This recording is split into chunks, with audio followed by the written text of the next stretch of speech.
मैं आपको बताता हूं कि विदर्भ के वो संसाधन हैं कि अगर आज इस राज्य को अलग कर दिया गया तो ये अपने संसाधनों पर जी जाएगा और सरप्लस बजट होगा, कुछ पैसे बचा के देश की भी सेवा करेगा। मिसाल के तौर पे हमारे यहाँ कोयले की बहुत अच्छी किस्म पाई जाती है, हमारे भूगर्भ में बहुत अच्छा कोयला होता है।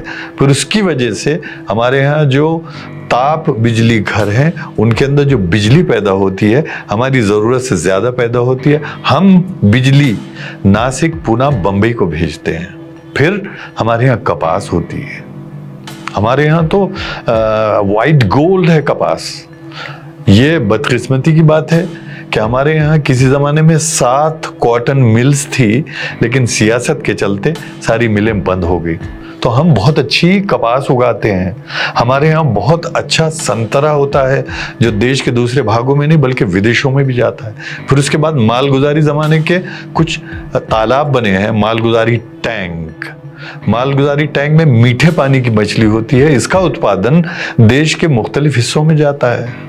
तो और एक सबसे अजीब व गरीब बात है कि चंद्रपुर जिले में जमीन के गर्भ में कुछ ऐसे खनिज होते हैं जो हिंदुस्तान में कहीं नहीं पाए। हमारे पास मैंगनीज होता है, हमारे पास स्टील को क्रोमियम पॉलिश करने के लिए, क्रोम बनाने के लिए एक धातु पैदा होती है जो हिंदुस्तान में कहीं नहीं होती, लेकिन उसका ड्रेसिंग का कारखाना उड़ीसा में है, हमारे यहाँ नहीं है।